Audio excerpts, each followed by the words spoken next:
Welcome to the third day of conferences and amazing networking in this virtual summit, Shaping Sustainable Cities in Latin America, that the alumni, the AADA Association have organized for us. Today, I have the pleasure to introduce you Professor Bernhard Müller from the Technical University of Dresden. Professor Müller is a senior professor at the Faculty of Environmental Science of TU Dresden in Germany until mid-2019. He was the director of Leibniz Institute of Ecological Urban and Regional Development and professor for spatial development at the TU Dresden. He has worked in urban sustainability for many years and has engaged in international projects as researcher and as a consultant, and has participated as well in elaborating a new urban agenda. So it's with great pleasure that I introduce Professor Müller. He will be talking about the definition of what a green city is. So, Professor Müller, die Bühne gehört Ihnen. Yeah, herzlichen Dank. Thank you very much. And welcome everyone to this great conference. I really congratulate the organizers to have put together such an interesting program with many facets. And let me share my screen so that we can start as well with the presentation. I will talk about the green city and ask the question whether this is already we are on the right track, or whether there is the real great transformation still ahead of us, and how we can get there, and what has to be done. When we talk about shaping sustainable cities in Latin America, of course, we have to ask ourselves, wouldn't it be more important to talk about urban poverty, for instance, than green cities? Yeah, and green cities have nice parks and gardens and so on, something for the rich maybe. So urban poverty seems to be a problem. Or if we look at the other point, there is the question of migration in many countries. I'm at the moment in Chile, and there is a big wave of migration to the country, and in some places it shows xenophobia as well, like in Germany, like in many European countries as well. So wouldn't it be more important to talk about that topic? Or the question of inequality and the territorial divide. When we talk about the territorial divide in Latin American cities, maybe Colombia, maybe other countries, you can rather well distinguish. If you tell someone where you live, the person will tell you who you are in a way, or recognize that. So social justice, dignity, equity, new society, the call for new society, organizamos y luchar para construir una nueva sociedad was written in one of the demonstrations here in Chile recently. And then accessibility to resources, water, for instance, which is sometimes private. Other issues are pending. And if we look at parks, I mentioned already, then we could have the feeling they are a placebo in a way for all these other much more profound problems. They may be even understood as eco-islands or educational opportunities in a way. This is a picture from the Botanic Garden, a very famous and great area in Bogota, which is of course not a placebo, but if we look at it from a systematic point of view, and we see that maybe these activities, educational opportunities, they have to be taken up. Or if we look at nature reserves, the nature reserves around and in cities are usually very much in danger. This is Van der Hammen Nature Reserve in Bogota as well, in Colombia. I took some examples from Colombia as the conference is organized by Colombian colleagues. And this nature reserve is very much under pressure because of the intensive horticulture with rose production, flower production close to the airport for the international markets. And the greenhouses, which you can see on the pictures here, there is, of course, some, let's say, influx of housing, of urban development and agriculture. And for planning, it's rather difficult to safeguard and to secure such areas. And if we talk about urban green in many of our cities, then it's a matter of the more affluent people. They have big gardens, they can afford to have green environments, whereas the poorer people, they live in under different circumstances. And if we look at the, let's say, encroachment of rather dangerous areas by housing, by urban development, and then the construction of streets vertical to the slopes or along the slopes, then we are producing currents during the rainy season, and usually those people who are affected are the poorer ones. So there is a big social divide as well. If we talk about green areas in cities. And then not to forget urban transport and pollution, for instance. Of course, our cities are famous for that. Also in Latin America, we see here the public transport systems in different cities, in Medellin and in Bogota, which have been praised internationally for their innovation. And if we look at housing, the housing stock, then we have to ask, is this as well part of the green city?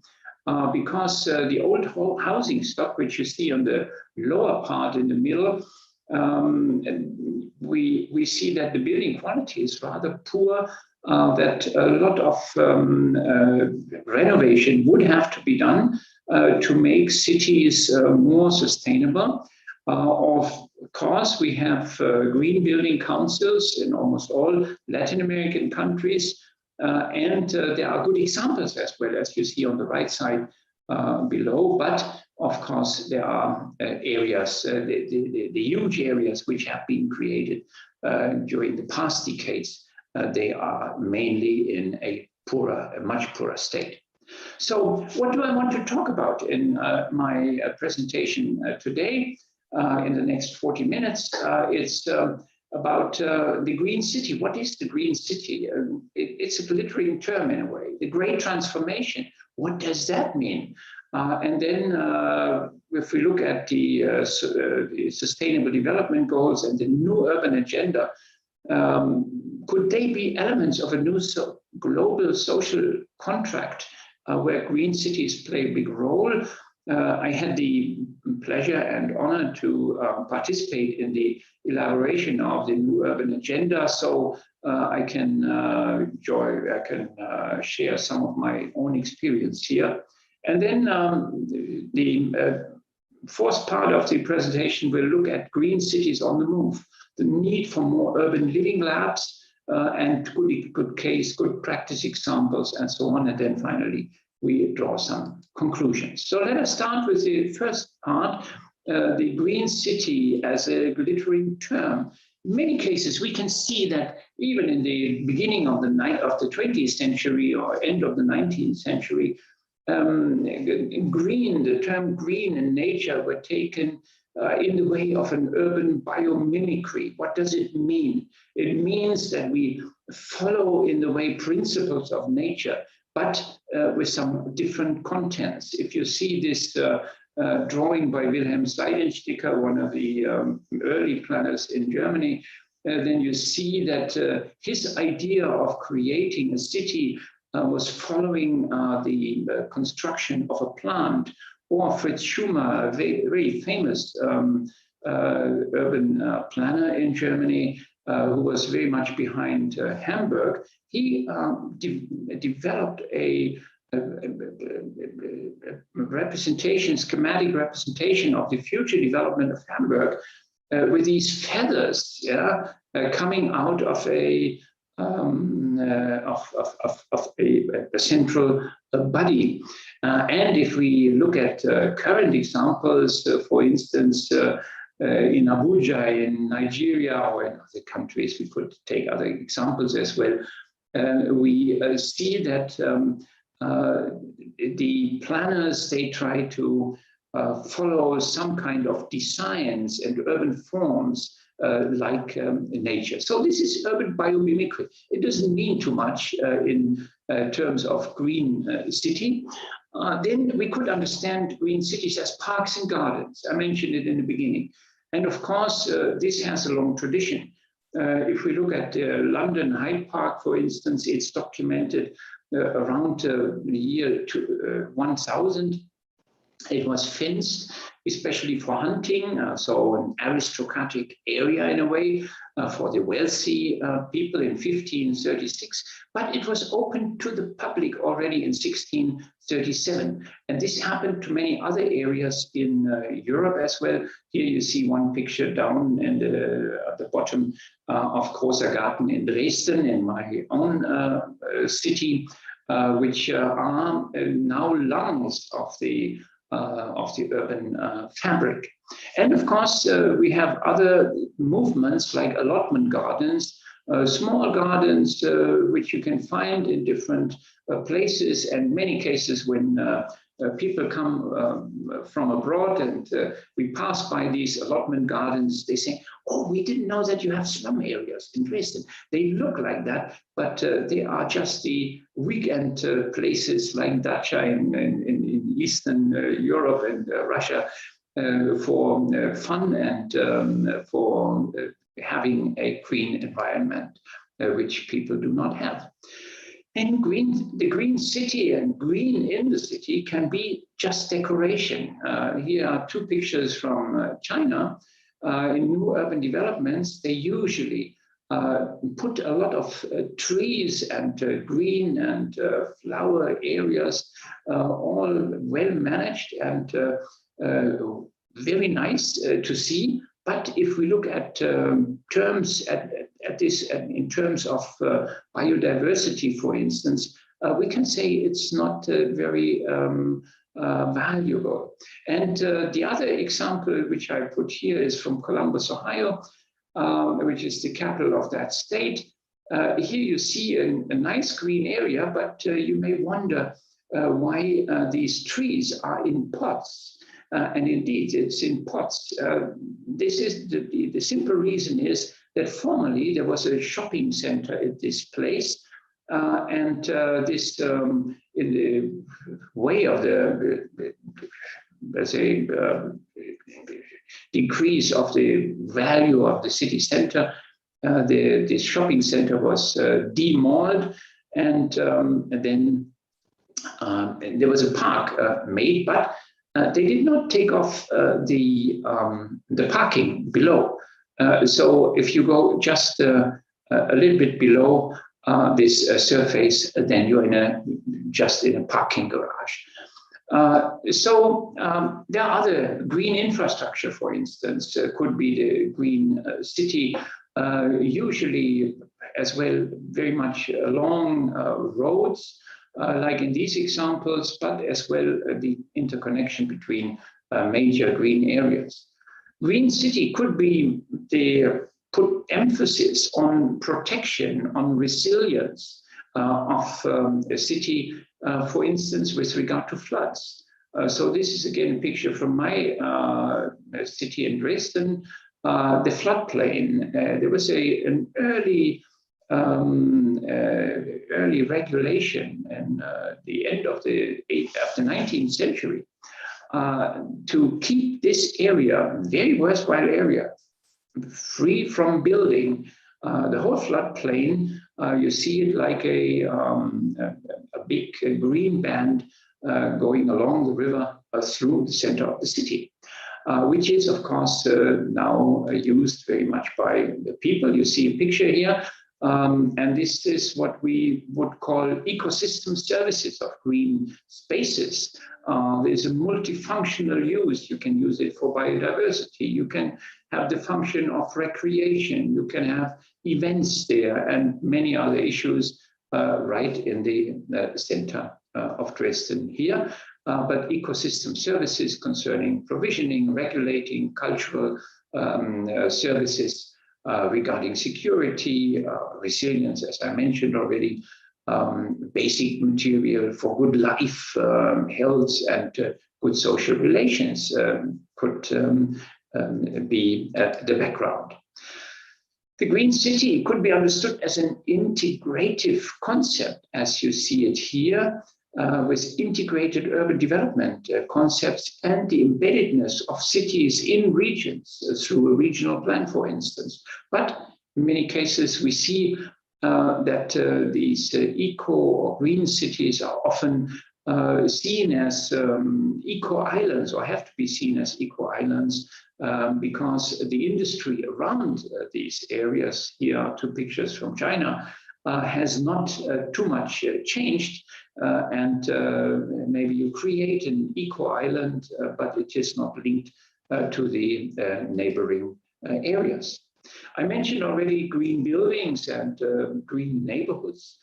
There are meanwhile many initiatives worldwide to certify, to establish standards as well for green building.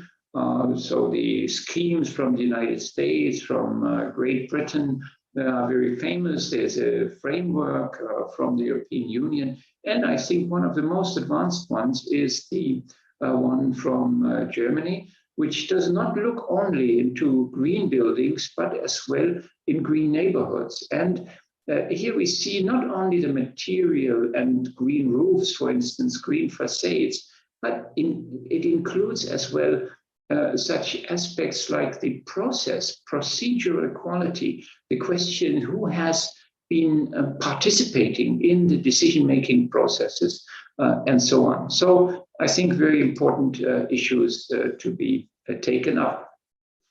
The green city as a planning approach, the compact city and the ecological network. This is the slogan of the Dresden landscape plan. You see here that there is a possibility to combine a compact city with dense population and building situation and a network of green areas, not along the roads, but along water streams, along other green areas, agricultural areas even, and so on. So it sometimes takes a little bit of innovation and thinking in developing such schemes.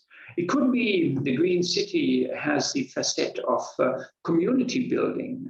Here you see community gardens in different cities, which are becoming more and more popular. Or the question of action programs. Here are two cases, Vancouver in Canada and Freiburg in Germany, which the cities which have established such action programs. Vancouver taking the decision more than 15 years ago to be one of the greenest cities in the world by 2020, and they put 10 goals and a monitoring concept for that, the same for the city of Freiburg. I do not want to go into details, but each of these goals and the statements is very well monitored annually. It could be a political concept as well, the green city. Look at this here, those who are familiar with Germany, of course, Stuttgart 21, the construction of an addition to the main train station, which costed for some time a lot of green area in the central part of the city, led to a huge uprise of the population and demonstrations against that. Or look at one of the airports in Berlin, which was closed several years ago. And instead of taking this area for new housing development, the population came up with a public vote to keep this area as an open space. And for instance, there is public gardening activities and many other recreational activities. So the city, the government, they could not make a decision to give this to urban development or housing development. Green city as a lifestyle concept as well. So know your farmer and you know your food.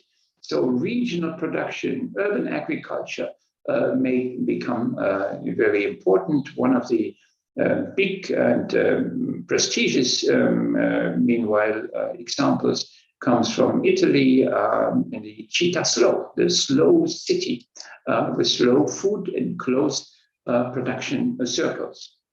And finally, we look at technology and innovation. Smart cities are, in a way, very often connected with the concept of the green city or the eco-city. And a very final one, which I would like to go on a little bit more on, is the social reform concept. So if we look at the mid of the 19th century, in the phase of industrialization, we saw the extreme densities in European cities. Barcelona with 85,000 inhabitants per square kilometer, London 40,000, Paris 37, Berlin even 20,000. And if we compare with what we have nowadays, you see some figures below. We see that nowhere in the world we would reach that. And the housing conditions, which you see on the picture, on the pictures here on this slide, they show you that cities, of course, in the wake of the industrialization, were places of opportunities, but as well places of misery. And this was taken up by several people who were very important for urban development and the idea of developing more green cities. So one of the founders of urbanism as well, was Ildefonso in Spain, who made the urban expansion plan in Barcelona based on three principles: that air, sun, and natural light should be in all dwellings, that there was an egalitarian desire for quality services in all city districts, and mobility and ease of communication. So to say, one of the first green cities in a more comprehensive way. Ebenezer Howard, at the end of the century, with the Garden City, so living and working in the smoke yesterday, today is living in the suburbs, working in the smoke, and tomorrow living and working in the sun in Welwyn Garden City, which was one of the first ones and all. And if you happen to come to Dresden, you will see and be able to visit the first garden city in Germany, which is Hellerau. And you have here some examples. So usually the concept was linked to activities of industrial activities, decent housing with gardening facilities for the everyday production, then some cultural activities as well, and new and innovative buildings and design. And here have some images, city images by Richard Register. And why Richard Register is important as well for the Green City. He was, so to say, the founder of the concept of eco-cities. And he created in 1975 the NGO in Berkeley, Urban Ecology. And since 1990 then, it grew. And since 1990, there have been Eco-City World Summits. In 2022, there will be the 14th edition. And they put 10 principles to build eco-cities together in 1996. And published it in this book, very seminal book, which was as well translated into many languages. And these principles, you see, if you talk about an eco-city or green city, you see that it's much more than parks and gardens. Land use priorities, transportation priorities, damaged urban environments and their recreation, the mixed housing, social justice, local agriculture, recycling, innovative appropriate technology, businesses, ecologically conscious economic activity, consumption, and awareness of the people as principles. And this leads me to the question, what is the great transformation? What does it mean? Of course, if we talk about the great transformation, we have to go to a book by Karl Polanyi, who has a Hungarian background. He had to emigrate to the United States in the 30s. And he wrote this book, The Great Transformation, Political and Economic Origins of Our Time. And he worked in different fields like economic history, anthropology, sociology, historical sociology, and social philosophy. And he, from historical perspectives, he tried to explain the, let's say, situation, how it developed, and how our societies came up during the industrialization process. But if we look at a more recent concept, then we have to go to the German Advisory Council on Global Change. In 2011, they published a book, World in Transition, A Social Contract for Sustainability. And if you compare those who major German, if you compare the two titles, the English titles talks about sustainability, the German one talks about the great transformation, die große Transformation. And they are asking, this advisory council asks for a new social contract for the great transformation, sustainability, the need for the post-fossil nuclear metabolism and economic strategy. And they gave as well 10 concrete packages of measures to accelerate restructuring. And they say the modern era's global crisis can only be overcome through a profound shared awareness of low carbon value creation and sustainable development. So a totally new concept in our urban development. And this was followed 5 years later by another very interesting book of the same Advisory Council on Global Change, this time with different members, which talks about humanity on the move, unlocking the transformative power of cities. And in the first part, it talks about the century of cities, the success or failure of the transformation towards sustainability will be decided in cities because the urban population, more than half of the urban population, is living in cities already now, and it will grow and grow in the coming decades. And they develop a normative compass for urban development following this transformation concept. Then they develop demands on the urban transformation regarding infrastructure, urban infrastructure, quality of life, and environmental protection. And at the end, they talk about elements of a social contract for the urban transformation. We come back to that later. There are some elements of the social contract, like I don't go into all the details here. You can read it with much more calm way concerning polycentric responsibility architecture, transformative action fields in cities with mobility, the urban form, and so on, and a normative compass, for instance, ensuring inclusion, social inclusion. And the final, the most recent book is The Great Transformation, an Introduction into the Art of Social Change by Uwe Schneiderwind, who is a former president of the Wuppertal Institute for Climate, Environment and Energy, and who is now the Lord Mayor of the city of Wuppertal and implementing his ideas in a way.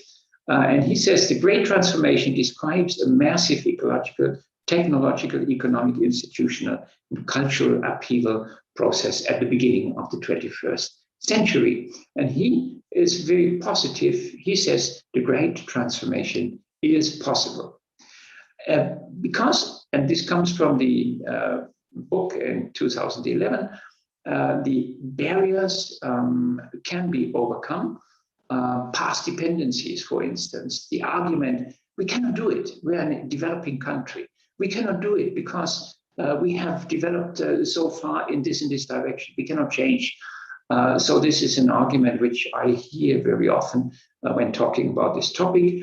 there are favorable factors as well, with much more awareness of the need for global transformation. And as well, the idea is, if we want to get to a low carbon society, here the green path of this scenarios, then we have to support niche players who can become change agents, mainstreaming their activities. And this needs, of course, a proactive state and encouraging a state as well. So let us look at the Sustainable Development Goals and the New Urban Agenda.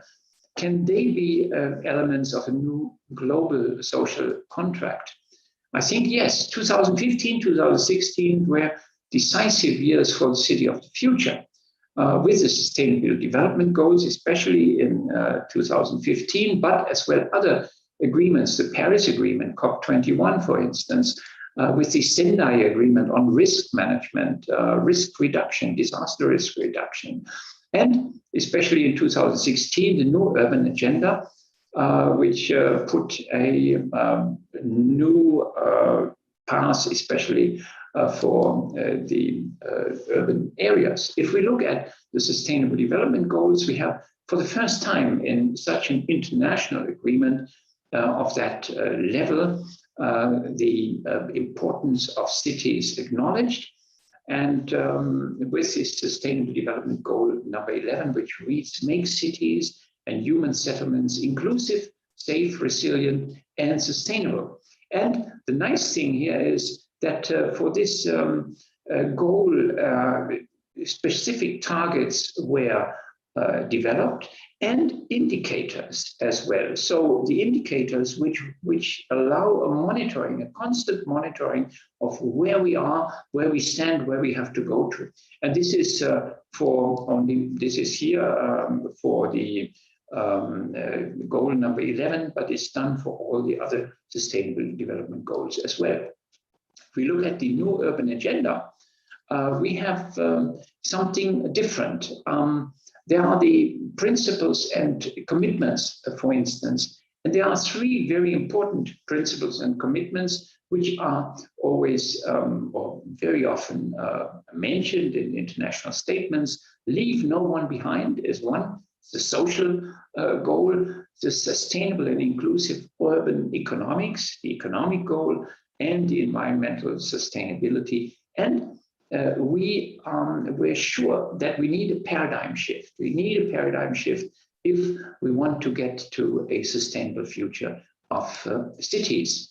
And the New Urban Agenda as well formulated the key implementation plan for the New Urban Agenda, transformative committees for commitments for sustainable urban development, then principles for the effective implementation, and follow up and review as well.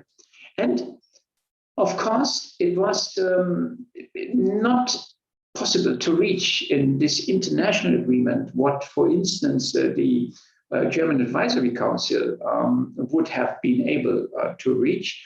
So their critique is very justified. There are substantial deficits of the New Urban Agenda which need to be overcome during its implementation. They say it lacks a long-term vision and concrete targets, monitorable targets, important for measuring the success. And environmental and climate protection appear only erratically in the agenda, which on this issue falls far behind other international agreements like the Paris Agreement and so on. But we have to see that the perspective was as well a little bit different. Let me look at some examples concerning cities, and of course we can look at the classic cases of eco-cities. Masdar in Abu Dhabi is always mentioned, a development by Lord Norman Foster, a very famous British architect, and his company, Zero Carbon, Zero Waste City, one of the first examples which was developed. And still not finished because it was much too ambitious to be implemented in the given time frame, which was originally until 2016. Now they talk about 25. Some project like this personal rapid transport, you see one of the modules on the right side, was shelved because they could not be implemented because of financial reasons. Another example is Songdo in South Korea, which is one of the classic examples when we talk about eco-cities. I remind you the concept of Richard Register, who was behind this idea. So classic eco-city, Songdo, close to Seoul. It's at the outskirts of Seoul, close to the airport as well. Was 6 square kilometers reclaimed land, and it provides, let's say, space for 70,000 inhabitants with, for instance, innovative garbage collection. So the green garbage collector, which you see there, is you can open this system with your code, put in your garbage, and then there is an under pressure tube which brings your garbage to the main garbage site. Or the necessity of strong leadership. Take the case of Tirana in Albania. The now president, when he became mayor of Tirana, he tried to abolish all the illegal housing and commercial activities. So we see 2 examples. Within 10 years, the city image changed completely from illegal housing or illegal commercial areas to the re-established Riverbank Park or the old Central Park of the city. As well, the industries are engaging in the green city.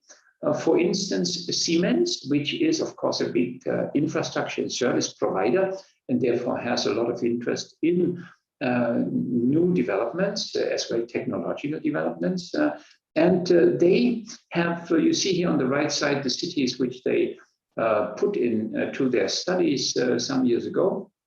And on the left side, you see the different components which they evaluate: CO2, energy, buildings, transport, waste and land use, water, air quality, and environmental governance. So what are the, let's say, interlinkages and the cooperation and participation structures in a city to make it green?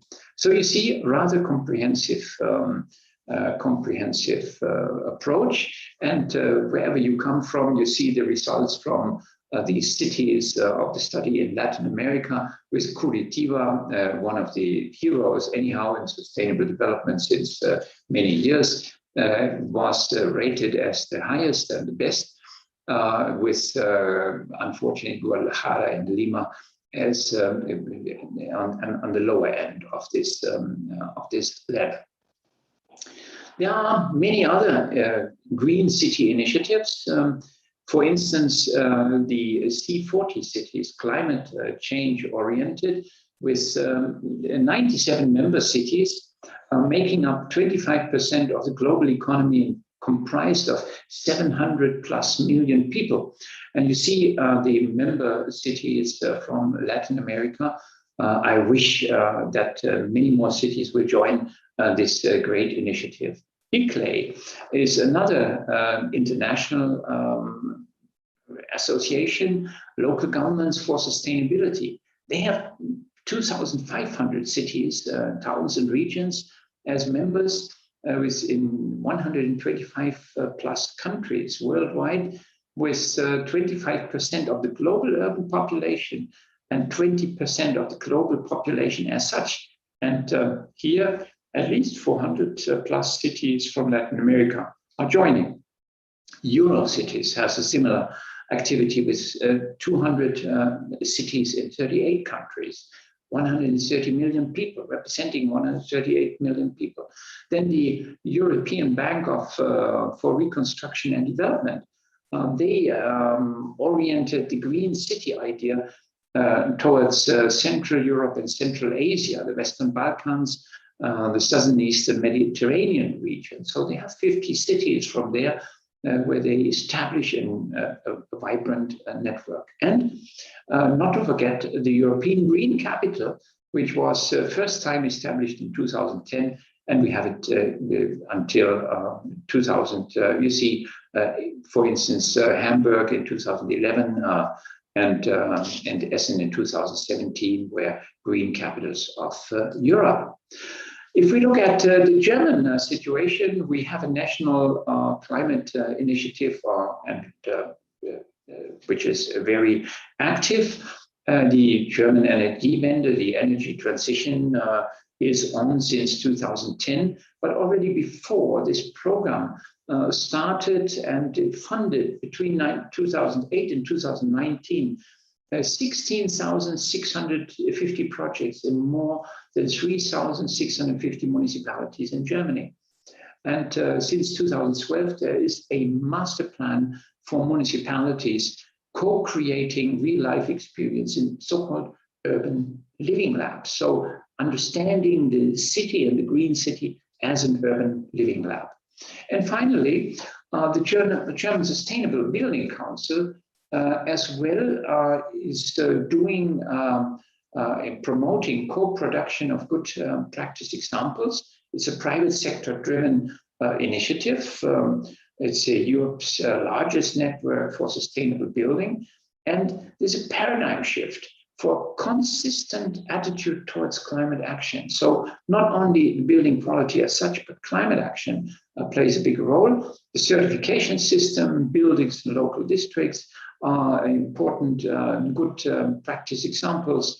Toolkits are there, and you can go, of course, for the website to see more details. If we look at a specific case, then you see the case of Freiburg. I mentioned it already, which has a long history. It's an integrated, it has integrated local government activities and since a long time, since many decades. And it is no wonder that Freiburg City Hall, the new building of the Freiburg City, which you can see here, is the biggest surplus energy building in Europe at the moment. It's not neutral, it's energy surplus. So a big step ahead. And this was one of the award-winning initiatives by DGNB. As well, the Green Industry Park is to be mentioned here, and specific areas like Freiburg-Rieselfeld, Freiburg-Vauban, which follow this agenda, which you see on the left side of the Green City Freiburg activities. And the Green City Freiburg activities, we took it as an example in a project which we have just finalized, where we talk about socially integrative cities, which are based in very similar ways on the Green City principles. If we look at Freiburg-Vauban, it was a former military site which has been developed into a showcase of eco-development in Germany with strongly car-reduced mobility concept, the creation of a neighborhood of short distances, installation of local heat, social integration plays a big role, and the priority of private and cooperative groups over investors. So this was a very important point. Not the investors were developing the area, but local, private, and cooperative groups, and there was a long participation process. But of course, there are as well cases from Latin America as well, and just recently, in 2018, end of 2018, America's Quarterly promoted 9 great urban ideas from Latin American cities going into the direction of the green city development. And this is, there are 7 in this chart. One is from Mexico with electric scooters. Then there are two cases from Colombia with green facades. We find that in other countries as well. And the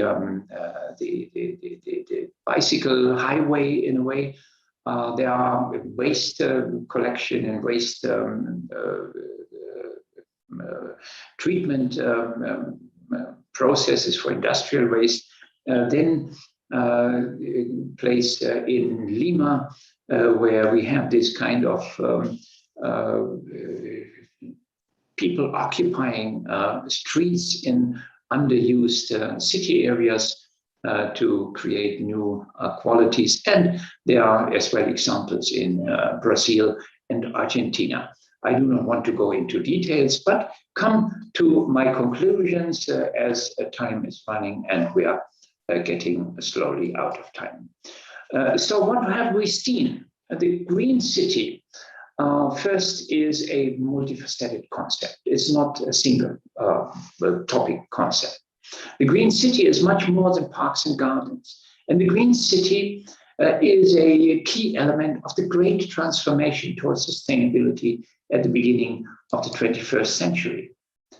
The success or failure of transformation towards sustainability will be decided in cities. Therefore, green cities are imperative.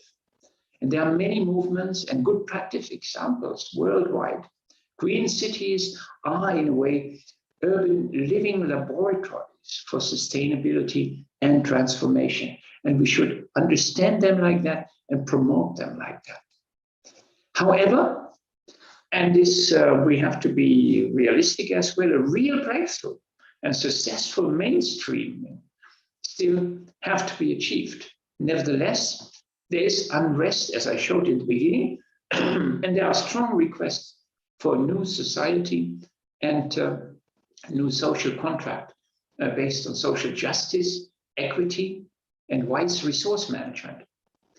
And the SDGs and the New Urban Agenda promote and support the implementation of urban sustainability and the great transformation. The implementation on all levels and involving all spheres of society is decisive for success.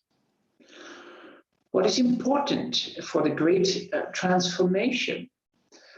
If we look at what we have talked about, then it is leadership. Leadership, definitely. Game changers have to be there. I talked about the niche agents and actors. Good governance and transparency, openness towards change, and the readiness for sustainability experiments. In many cases, this is a tremendous lack that political leaders, social leaders are not ready for such experiments. The request for and the seriousness in creating just societies is important. We see the movements in many Latin American cities. We see Fridays for the Future as well as such a movement, as a request for creating a new society based on a new social contract. The transparency, trust, and acceptance among the population, they have to be achieved and established, and they have to grow, I think. Overcoming barriers of the great transformation, especially this argument, we cannot do it. We cannot do it because we have gone so far in one direction. So past dependency. We have to unlock favorable factors of the great transformation.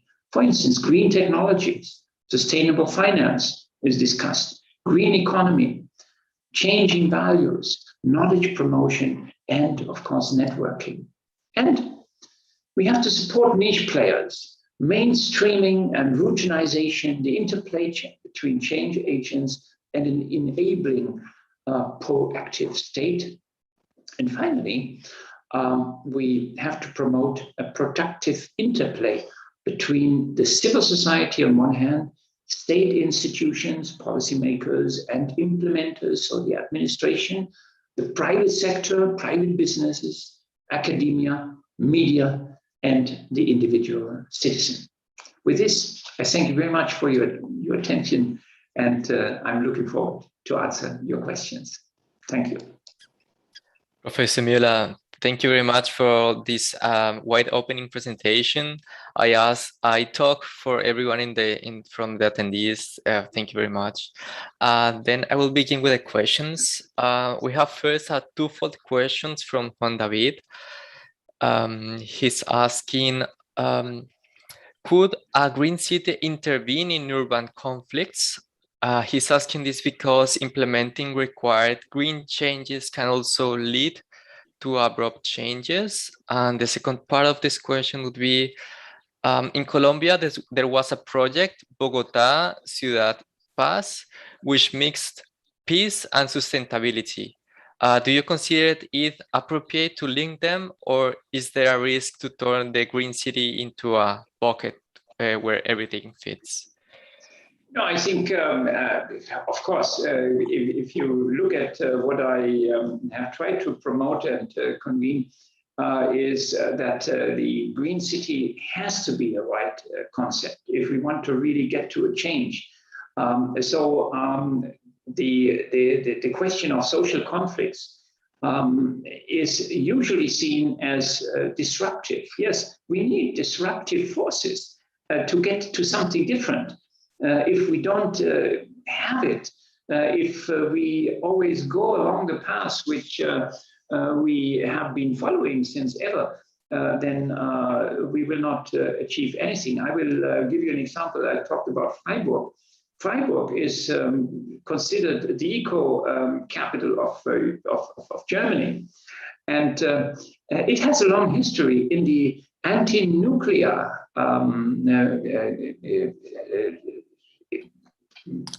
movement. Yeah.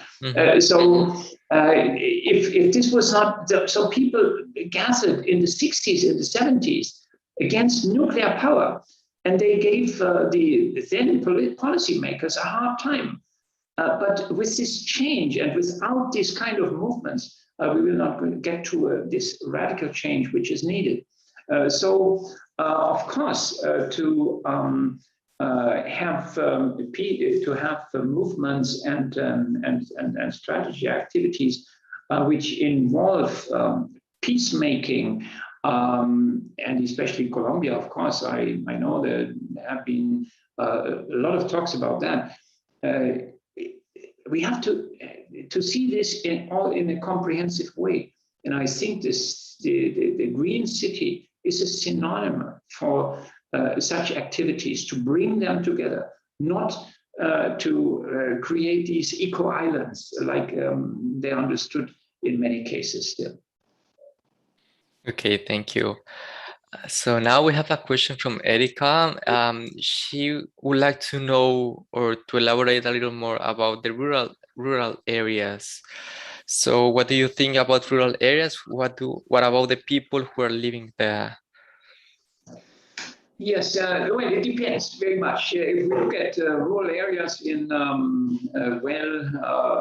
infrastructurally developed countries, then I think we have a totally different situation, like many rural areas in Latin America and many other countries as well. So we have to differentiate. So if we look at the established infrastructurally well-developed countries like Germany, we have a difficulty, of course, with the rural areas. There is a lot of people who are moving there especially in the suburban areas, who look for more green. Now with the possibilities of home working at home, rural areas become more attractive as well for that. But what do we have to take into consideration? We have to take into consideration that many people spend a lot of time commuting to their workplaces still, that they produce a lot of CO2 emissions, which are counterproductive for urban sustainability, environmental sustainability. So that's a very big problem. In other countries, like many Latin American countries, and I said I'm at the moment in Chile, and if I look at rural areas here, then we have a totally different society as well. We have a totally different understanding of many factors of how a society should work.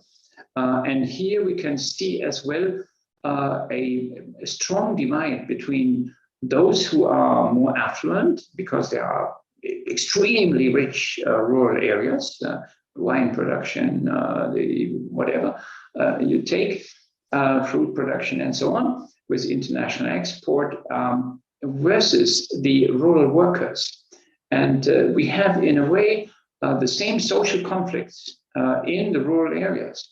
And of course, if we do not integrate that, and if we do not change agriculture, let's say the concern about water, water as a private good in Chile, for instance, is a terrifying idea for the future as well.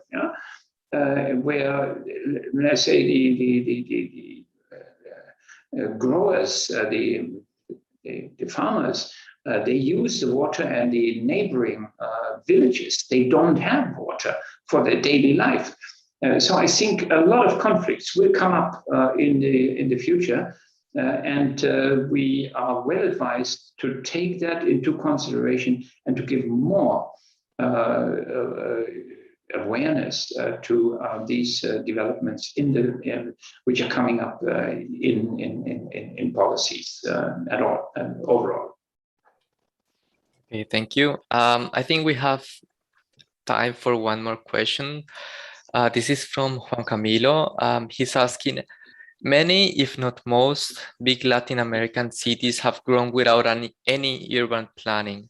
And inside the cities, there are not many big spaces for nature.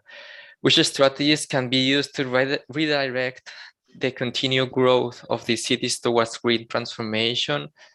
And if I can add to this question, what was done good in Curitiba in comparison perhaps to Lima and Guadalajara? Yes, so that's a very important point. Many cities, indeed, they have not grown according to a concept. In many cases, we have even independent municipalities. So if we look at certain metropolitan areas, then we see that we have 30 plus, 50 plus different actors who have all the same rights and independent rights, and there is no regional body which would be able to coordinate anything. And I made some years ago a study on Santiago with all the mayors who have a council even, but it was never used in a way to really discuss the major topics as well of joint concern, like environment. For a long time. Now it's sometimes it's a bit going up and down and up and down, but we have this situation in many cities. So I would like to refer to one of the examples which I did not talk about, but which I had on one of the slides. It's Robert Schmidt in the Ruhr area, one of the industrial areas in the 19th century. So he was a person in the city of Essen in the planning department. He was responsible for planning in Essen, and he said, well, if every city will grow in the industrialization process, then we are going to be one big area without green areas. So he tried to convince, and he successfully convinced his followers, his peers in the other cities, in the neighboring cities, to come up with a voluntary concept where they decided about which kind of areas could be and should be taken and be kept free of building. And this is still a network which is here at the moment. When you go to the Ruhr area, you find extremely many green areas nowadays. So coming back to what can be done is that we have to have such persons in the cities who get together and see the difficulties, and we have to re-establish green areas. So this means in the further development, we have to do it. Closing streets. Seoul is a good case. I did not show it to you, but they took off a whole big street to create and recreate a small stream again, to make a recreation area in the center of the city. Such initiatives are necessary, and we cannot do without.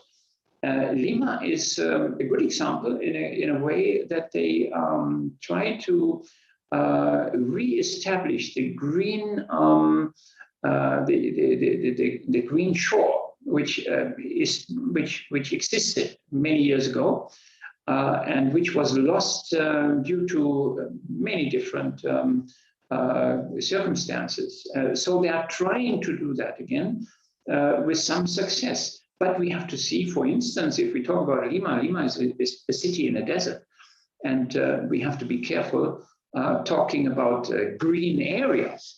We have to talk about a green city in the way of social interaction, of all these aspects of the great transformation which is needed, which I mentioned.